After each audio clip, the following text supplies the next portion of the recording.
cold wind howled through the dark alleyways of New York City as 12-year-old Jake Carter curled up under a pile of discarded newspapers, trying to shield himself from the biting frost. His stomach growled in protest, but hunger was nothing new to him. It had been 3 days since he'd had a proper meal, and the last thing he remembered eating was a half-eaten sandwich he had found in a trash can outside a deli. Jake wasn't always homeless. Just a year ago, he had a small apartment with his mom, Linda, who worked 2 shifts as a waitress just to keep them afloat. Life was tough but manageable until tragedy struck. A sudden accident took Linda's life, leaving Jake alone in a world that showed no mercy to the weak. With no relatives to turn to and the foster system failing him, he found himself on the streets, fending for survival. The world was unkind to kids like Jake. Every day was a battle, fighting off hunger, dodging trouble, and searching for a safe place to sleep. He quickly learned that kindness was rare and that most people looked at him like he was invisible. But Jake wasn't just another homeless kid.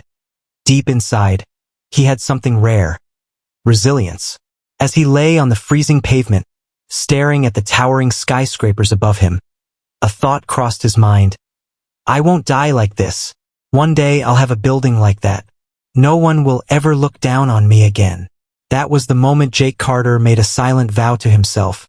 He would change his fate, no matter what it took. Jake knew that waiting for a miracle wasn't an option. If he wanted to survive, he had to take action. The next morning, he woke up with a plan. He needed money, and he needed it fast. Walking through the busy streets of Manhattan, he watched the world around him. Businessmen rushed to their offices. Vendors sold hot dogs on street corners, and tourists snapped pictures.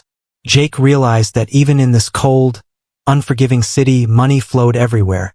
He just had to figure out how to get some of it. His first instinct was to beg, but that wasn't who he wanted to be. He didn't want pity, he wanted opportunity. Then he saw an old man selling newspapers at a stand near Times Square. Every now and then, people would stop, hand over $1, and walk away with a paper. An idea struck him. He approached the man cautiously. Sir, can I help you sell newspapers? I don't want money, just a chance. The old man, named George, looked at the scrawny boy with tattered clothes and sunken eyes. He sighed. Kid, this isn't charity. I don't need charity, Jake said firmly. I can work. Something in Jake's eyes told George he wasn't just another street kid looking for a handout.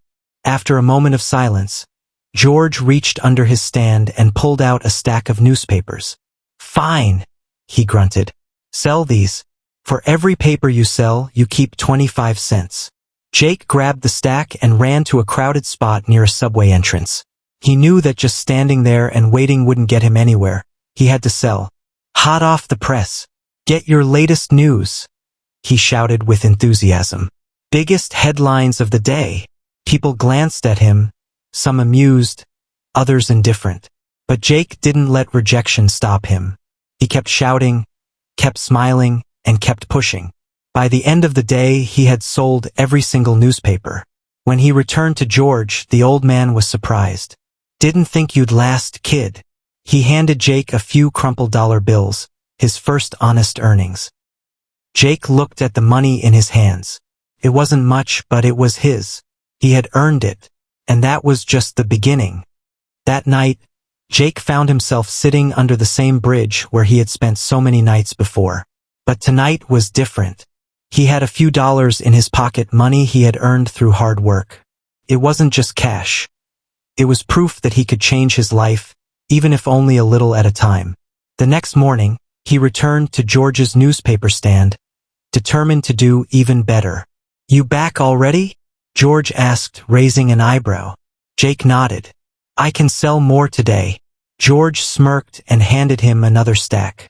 This time, Jake didn't just shout, he watched people closely. He noticed that businessmen in a hurry didn't buy, but older folks and morning commuters were more likely to stop. He positioned himself where foot traffic was high, adjusted his pitch, and smiled at everyone he saw. By midday, he had already sold more than he had the entire day before. As the days passed, Jake learned valuable lessons about people and business. He figured out which subway stops were the busiest, what times people were most likely to buy, and even how to pitch differently to different types of customers. He wasn't just selling newspapers, he was learning the art of persuasion, human psychology, and sales. One day, as he was counting his earnings, George sat next to him. "You're a smart kid, Jake. Smarter than most. But newspapers won't make you rich." Jake nodded. He had already been thinking about what was next. He didn't just want to survive, he wanted to thrive. "I want to do more," Jake admitted. "Something bigger." George chuckled. "You remind me of myself when I was young. Tell you what, kid. I'll teach you what I know about money, but only if you prove you're serious." Jake's eyes lit up. "I am serious. Then show up tomorrow at 5 a.m. No excuses." Jake didn't hesitate. "I'll be there." That night, he didn't sleep under a bridge. Instead, he found a corner of a public library that stayed open late. He grabbed a book on business and started reading under the dim light. For the first time in his life, he wasn't just surviving. He was building something. The next morning, before the sun had even risen, Jake was standing outside George's newspaper stand. His clothes were still ragged, and his stomach was empty, but his eyes burned with determination. George arrived a few minutes later, holding a steaming cup of coffee.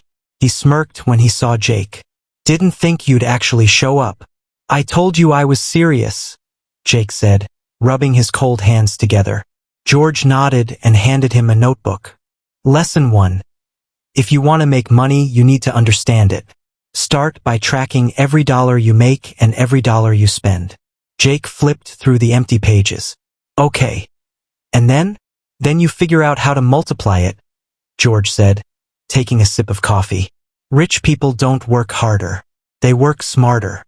For the next few weeks, George became Jake's mentor.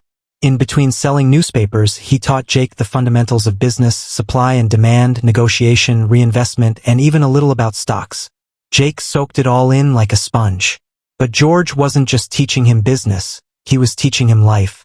"Most people live their whole lives playing defense," George explained one morning as they ate bagels from a nearby cart. "They're scared of losing money, scared of taking risks. You've got nothing to lose. That's your biggest advantage." Jake thought about that.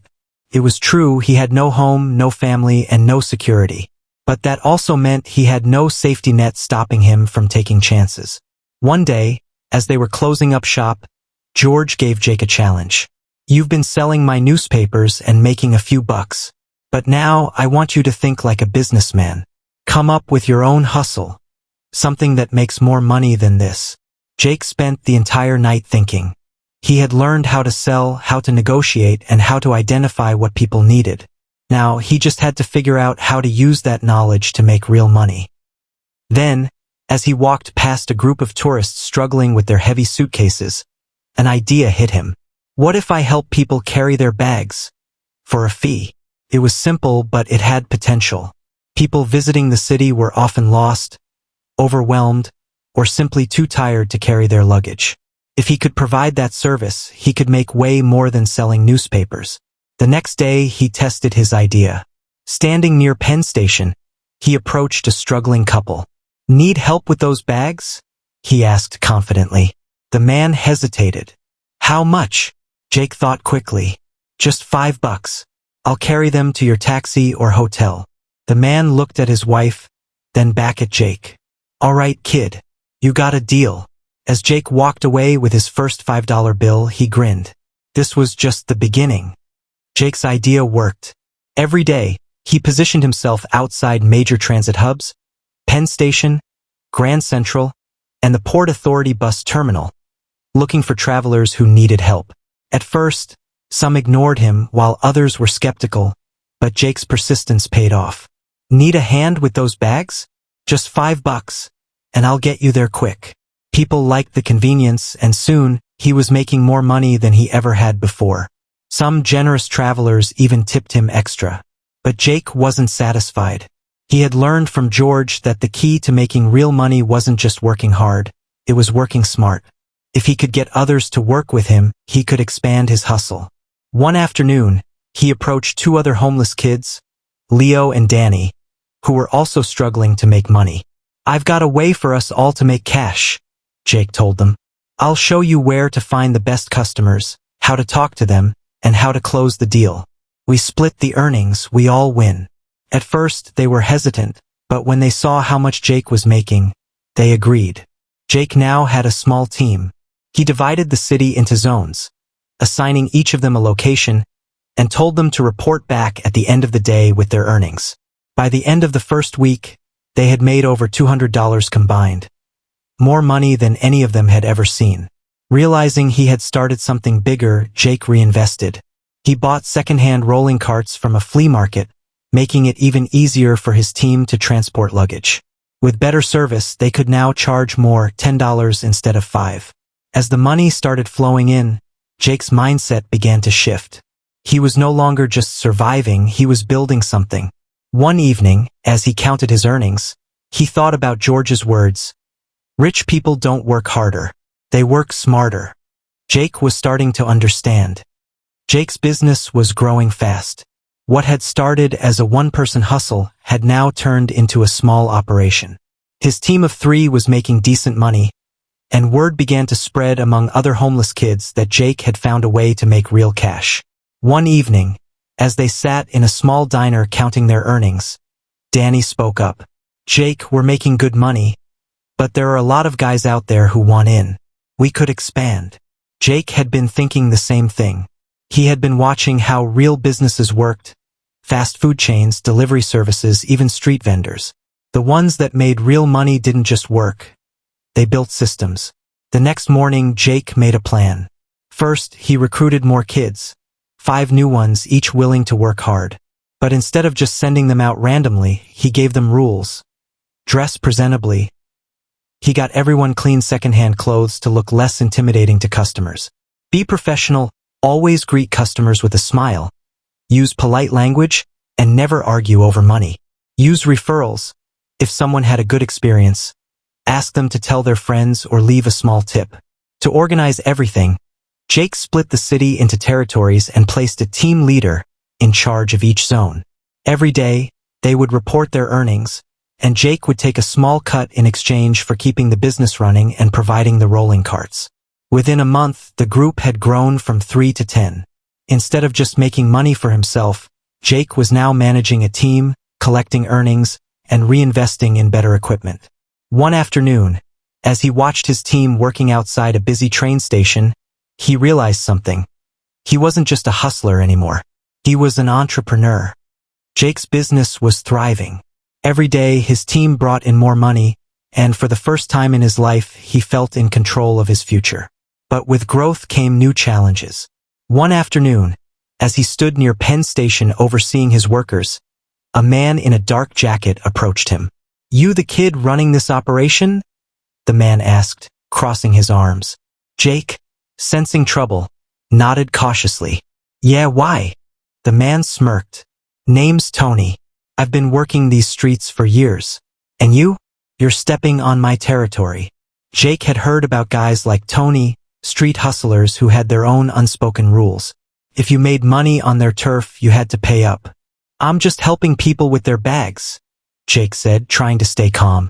Tony chuckled. "And making a nice little fortune, huh? Here's the deal, kid. You want to keep working? You pay me 30% of everything you make." Jake's stomach turned. 30% was too much. His entire business would crumble. "I can't do that," Jake said firmly. Tony's smile disappeared. "Then you're done here." That night, Jake couldn't sleep. He had worked too hard to let some street thug take everything from him. But he also knew he couldn't fight Tony head-on. He needed a smarter plan. The next morning, instead of paying Tony, Jake did something unexpected. He offered him a deal. "What if I make you more money than you'd get from taking a cut?" Jake said, looking Tony in the eye. "Instead of taxing me, why don't you invest?" Tony raised an eyebrow. "Invest?" "Yeah, you help me expand, and I give you a share of the profits. Not just from this street, but from every location I open." Tony stared at Jake for a long moment. Then he laughed. "You got guts, kid. All right, let's see what you can do." Jake had just turned his biggest threat into his first investor. Jake had just pulled off his first major business negotiation. turning a threat into an opportunity. Tony, the street hustler who had demanded a cut, was now backing Jake's expansion instead. But now came the hard part, actually delivering on his promise. With Tony's influence, Jake could now operate in areas that were previously off-limits. That meant more workers, more customers, and more profits. But expansion also meant more risk. To keep things organized, Jake started running his business like a real company. He set daily targets. Every team had to report their earnings at the end of the day. He introduced bonuses. Workers who made the most sales got extra cash. He created a code of conduct. No stealing from customers, no scamming, and no getting into fights. Word spread fast. More kids wanted in, and Jake's team grew from 10 to 20. With the money rolling in, Jake did something he never thought possible. He rented a cheap room in a rundown building. For the first time in 2 years, he had a roof over his head. It wasn't much, just a tiny space with a mattress and a single light bulb, but it was his. One evening, as he sat on the mattress counting his earnings, George, the newspaper vendor who had first given him a chance, stopped by. "Been hearing stories about a kid running a luggage business," George said with a smirk. "Didn't take long for you to outgrow newspapers, huh?" Jake grinned. "You told me to think bigger." George chuckled. "Yeah, I did. And now, I'm telling you something else. Your next move needs to be even bigger." Jake frowned. "What do you mean?" "Look around, kid. You're making money, but you're still playing small. You want to be rich? You need to stop thinking like a street hustler and start thinking like a businessman." Jake knew George was right. He had gone from a homeless kid to a young entrepreneur. But if he wanted to be truly successful, he needed to take his game to the next level. Jake couldn't stop thinking about what George had said. You need to stop thinking like a street hustler and start thinking like a businessman. He had built a small empire on the streets, but deep down, he knew that if he stayed in this world too long, it would eventually collapse. The streets weren't permanent. If he wanted real success, he had to build something bigger. One evening, as he sat in his tiny rented room, he pulled out a notebook and started writing down everything he had learned about business. People pay for convenience. That's why they paid him to carry luggage. A strong team makes the difference. His workers made him money even when he wasn't physically there. Expansion requires leadership. If he wanted to grow, he had to stop micromanaging. But there was still one major problem: he was operating entirely in cash. No bank account, no records, no way to prove he was running a legitimate business. That had to change. The next day, he walked into a local bank. The moment he stepped inside, he felt out of place. Men in suits carried briefcases. Well-dressed women typed away at computers. And then there was him, wearing second-hand clothes, with nothing but a wad of crumpled bills in his pocket. An older banker glanced at him and sighed. "Can I help you?" Jake swallowed his nerves. "Yeah, I want to open a bank account." The banker raised an eyebrow. "Do you have an ID?" Jake shook his head. "No, but I have money." The banker hesitated, then leaned forward. "Kid, where did you get this money?" Jake knew this was a test. If he said the wrong thing, they'd think he was a criminal. "I run a business," he said confidently. "I help travelers with their luggage at train stations." The banker studied him for a moment, then nodded slowly. "All right, tell you what, bring in someone who can vouch for you, and we'll see what we can do." Jake knew exactly who to call. A few hours later, he returned with George. The old man looked at the banker and said, "This kid is the hardest worker I've ever met. He's got more business sense than half the people in this building." That was enough. Jake walked out of the bank with his first ever savings account. It wasn't just about the money. It was about legitimacy. And now, he was one step closer to becoming something bigger. Jake walked out of the bank that day feeling like a new person. For the first time in his life, he wasn't just another homeless kid hustling for survival. He was a businessman. But he wasn't satisfied yet. His luggage-carrying service was doing well, but George's words still echoed in his mind. You need to stop thinking small. Jake knew he had to find a way to take things to the next level. That night, he sat in his small rented room, staring at his notebook. He had built a business by identifying a problem and solving it. What was the next problem he could solve? Then an idea struck him. He had been helping travelers carry their bags manually. But what if he created a service where people could book luggage assistance ahead of time? Instead of chasing customers on the street, what if they came to him? Excited, Jake ran to the library the next morning. He spent hours reading about how businesses worked, how they marketed themselves, and how technology was changing everything. Then he made his next big move. Using a chunk of his savings, he hired a college student from a local tech school to build a simple website, LugEase, a platform where travelers could pre-book luggage assistance before arriving in the city. The concept was simple. Travelers would enter their arrival details on the website. A trained helper, one of Jake's workers, would be assigned to meet them at the station. The helper would assist them with their luggage, ensuring a smooth journey to their hotel or taxi. Now, Jake wasn't just running a street hustle, he was building a real business. To spread the word, he printed flyers and handed them out near train stations and airports. He even struck a deal with a local taxi company, asking drivers to mention LugEase to their passengers in exchange for a small commission. First, business was slow, but within weeks, the bookings started rolling in. Jake wasn't just making money from the street anymore. He had entered the world of online business.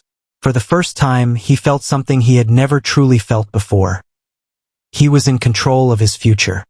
Jake had taken a huge leap. LugEase wasn't just an idea anymore. It was a real business with an online presence. No longer was he just waiting on the streets for travelers to need help. Now they were booking in advance. But with new opportunities came new challenges. Managing a few workers face-to-face was easy, but coordinating an entire team through an online platform? That was a different game. He needed to systematize everything. First, he trained his workers to use their phones efficiently. Even though they didn't have expensive devices, Jake taught them how to check for incoming bookings and track their assignments. He also created a simple schedule so each worker knew exactly when and where to be at any given time. Then he added a pricing model to LugEase. Standard service, $15 per bag. Premium service, $25, included carrying the luggage all the way to the hotel lobby. For the first time, he wasn't just taking random tips, he was setting real prices. The first big break: one day, an event planner contacted him through the website. "Hey, I've got a group of 30 tourists coming in next week. Can your team handle their luggage?" Jake's heart raced. 30 travelers at once? That was huge money. Without hesitation, he replied, "Absolutely." The truth? He had never handled such a big group before. But he wasn't about to let fear stop him. He immediately called his team together. "We're about to do the biggest job we've ever done. If we pull this off, we can take this business to the next level." Everyone was fired up. Jake assigned specific roles to each worker. Some would handle luggage, some would talk to customers, and others would arrange transport. When the day of the event came, everything went perfectly. The tourists were thrilled. The event planner was impressed. And at the end of the day, Jake walked away with over $2,000 in earnings, his biggest payday yet. But something even more important happened. The event planner said, "I work with a lot of travel companies. I'll send more groups your way." That was when Jake realized he wasn't just in the luggage business anymore. He was in the tourism business. And if he played his cards right, this was just the beginning. After the successful group booking, Jake realized something big. He couldn't do this alone anymore. Up until now, LugEase had been a small, scrappy operation run by street-smart hustlers. But if he wanted to scale, he needed to think beyond just himself and his workers. Step 1. Finding business partners instead of just chasing random customers. Jake thought, who else benefits from what we do?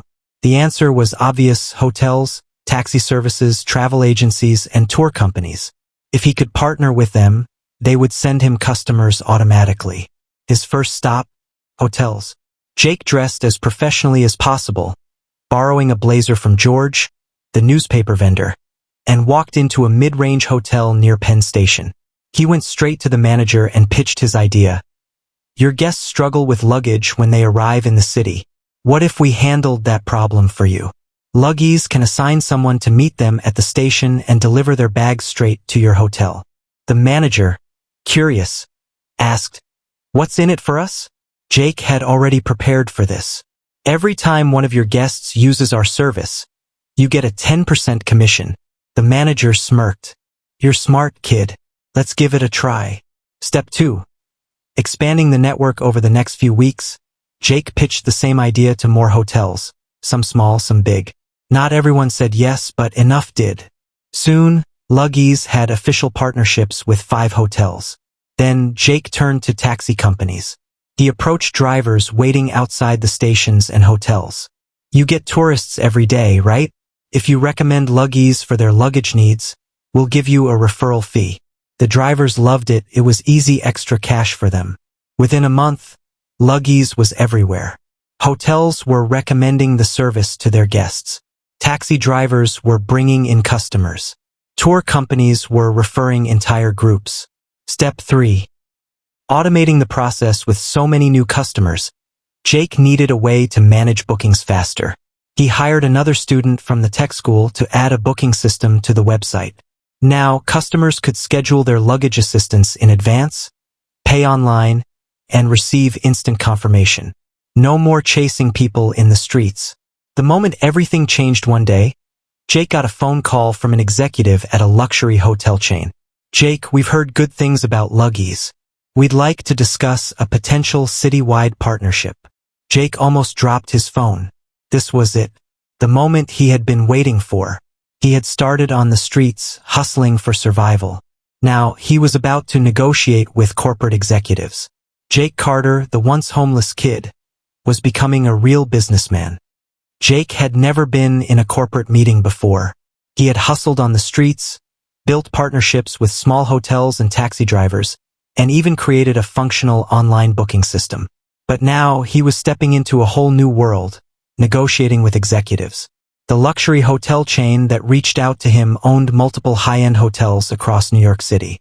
If Jake could land this deal, LugEase would go from a small operation to a legitimate citywide business. But he knew one thing. These corporate executives weren't street hustlers. They wouldn't be impressed by clever words alone. He needed a plan. Step 1. Preparing for the pitch for the next 2 days, Jake studied everything he could about hotel operations and guest services. He spent hours in the library, reading about how high-end hotels functioned and what their biggest pain points were. Then he crafted his pitch. The problem? Luxury hotel guests often arrive with heavy luggage, and current staff can't always provide immediate assistance. The solution? LugEase offers a pre-booked, professional luggage assistance service that ensures guests have a seamless experience from train station or airport to hotel. The benefit? Faster service, happier guests, and better online reviews for the hotels. He even prepared financial projections, estimating how much revenue the hotels could generate from commissions on each booking. Step 2. Walking into the boardroom on the day of the meeting, Jake walked into the hotel's headquarters. He was wearing the best outfit he could afford. A dress shirt, blazer, still borrowed from George, and clean shoes. The conference room was intimidating. Glass walls, a massive table, and 6 well-dressed executives staring at him. One of them, a tall man in a suit, leaned forward. "So, Jake, tell us why we should work with you." Jake took a deep breath. This was it. For the next 10 minutes, he delivered the most confident pitch of his life. He explained how LugEase worked, shared testimonials from travelers and hotel managers, and even presented data on how his service could improve customer satisfaction scores. When he finished, the room was silent. Then the executive at the head of the table spoke. "This is impressive, Jake. How old are you again?" 17, Jake answered. The executives exchanged glances. Then the tall man smiled. "I like it. Let's do a pilot program with 3 of our hotels. If it works well, we'll expand." Jake tried to stay calm, but inside, he was exploding with excitement. He had just landed his first major corporate deal. LugEase was no longer just a street business. It was becoming an empire. Jake had done the impossible. From sleeping under bridges and selling newspapers, he had built a business that just secured a deal with a luxury hotel chain. LugEase was no longer just a street hustle. It was becoming a legitimate service operating in high-end hotels. But securing the deal was just the beginning.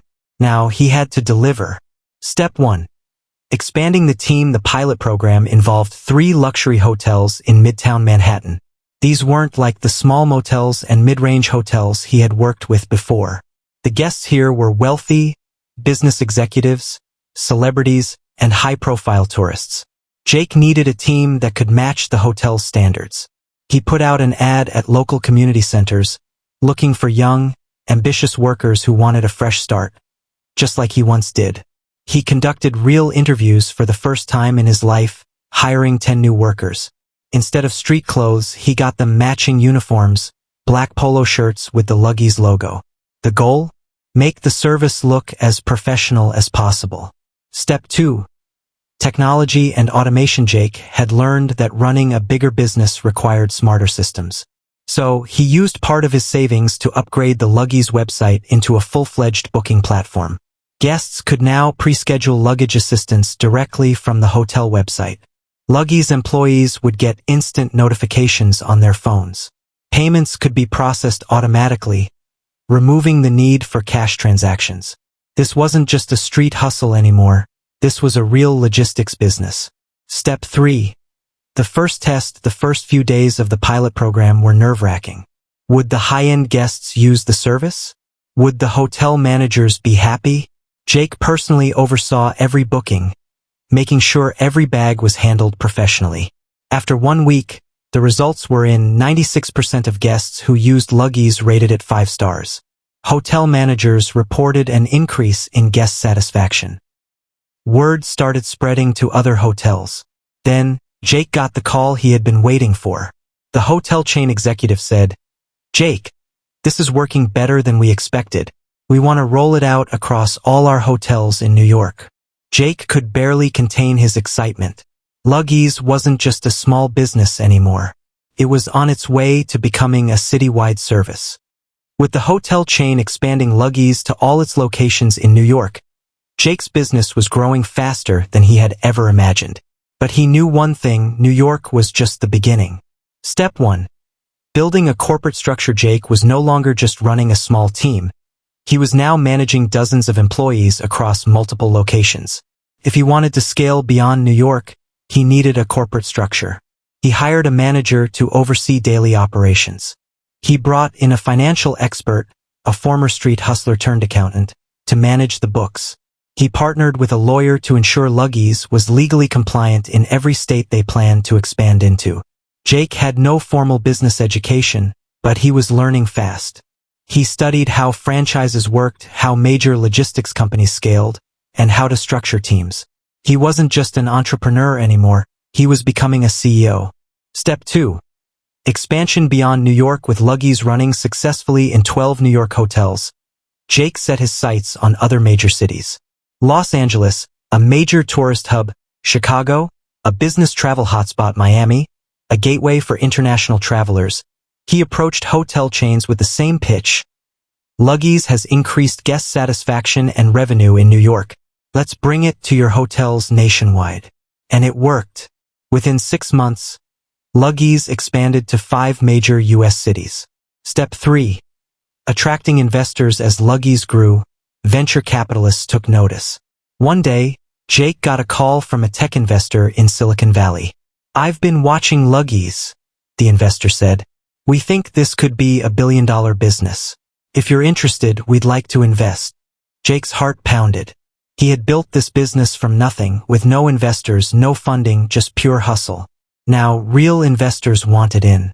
But he wasn't about to sell out. Instead, he negotiated, raising $5 million in funding but keeping majority ownership of LugEase. Jake had gone from homeless to CEO of a multi-million-dollar company. But his biggest move was yet to come. With $5 million in funding, Jake had access to something he never had before: real capital to expand. But he wasn't about to waste it. Instead of blowing the money on luxuries, he reinvested every dollar into growing LugEase. Step 1. Turning LugEase into a tech company. Up until now, LugEase had been a service-based business, people physically carrying luggage for travelers. But Jake realized something important. The future was in technology. So, he used part of the funding to hire a team of developers and build the LugEase app. Travelers could now book, track, and rate their luggage assistant directly from their phones. Hotels could integrate the service seamlessly into their check-in process. LugEase workers could receive assignments instantly, making the service faster and more efficient. Step 2. Taking over the market. With the app launched, Jake aggressively expanded into more cities. Las Vegas, huge tourism industry; San Francisco, massive tech and business travelers; Washington, D.C., government and corporate clients. By the end of the year, LugEase was in 20 major U.S. cities. The numbers were staggering. 10,000 plus bookings per month, over 500 employees, nationwide, $10 million in revenue. Jake had officially disrupted the travel industry. Step 3. The billion-dollar move. One day, Jake got an email from Uber's corporate office. They had been watching LugEase's growth and wanted to discuss a potential partnership. Jake flew to San Francisco and sat across from Uber's executives. Their offer? Uber would integrate LugEase into their app, allowing customers to book luggage assistance alongside their rides. In return, Uber would take a percentage of every booking. Jake saw the potential immediately. This partnership would put LugEase in every major city worldwide. After weeks of negotiations, the deal was signed. The moment he became a billionaire, the Uber partnership skyrocketed LugEase's valuation. Within a year, the company hit a $1 billion valuation. And Jake Carter, the once homeless kid, officially became a billionaire. From sleeping on the streets to the Forbes list, he had made it. But his journey was far from over, because now, he wanted to help others do the same. Jake Carter had done what most people thought was impossible. He had gone from being a homeless kid on the streets to the CEO of a billion-dollar company. But now, as he stood in his luxury office overlooking New York City, he couldn't forget where he came from. He remembered the cold nights, the hunger, the rejection. He remembered George, the newspaper vendor who had given him his first break. He remembered Tony, the street hustler who had tested him but later invested in him. And he knew what he had to do next. Step 1. The LugEase Foundation. Jake took $50 million of his own money and launched the LugEase Foundation, a nonprofit dedicated to helping homeless youth find opportunities.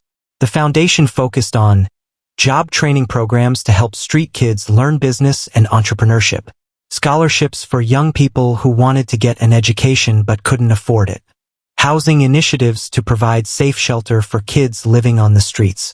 Jake personally visited homeless shelters, giving motivational speeches and offering real jobs to those who were ready to change their lives. He knew that one chance could change everything because he had lived it. Step 2. Reconnecting with his past. One of Jake's first stops was George's old newspaper stand. But when he got there, George wasn't there anymore. The new vendor told him that George had retired and moved to Florida. Jake tracked him down and flew to see him. When he knocked on George's door, the old man stared at him in shock. "Kid, is that you?" Jake grinned. "Yeah, George. And I've got something for you." He handed George a check for $1 million. George's hands trembled. What's this for?" "For believing in me when no one else did." Tears filled George's eyes as he pulled Jake into a hug. "You earned this, kid. And you didn't forget where you came from. That's what matters." Step 3.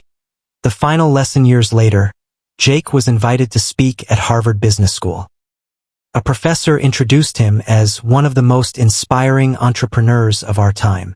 Jake stepped up to the podium, looked at the audience of future CEOs and business leaders, and said, "I didn't go to college. I didn't have a safety net. I didn't have connections. But I had something stronger: hunger. Hunger to survive. Hunger to learn. Hunger to succeed. You don't need to be born rich to make it. You just need to start. Work hard, learn fast, and never stop pushing forward." The room erupted in applause. As he walked off stage, he realized that his story wasn't just about making money.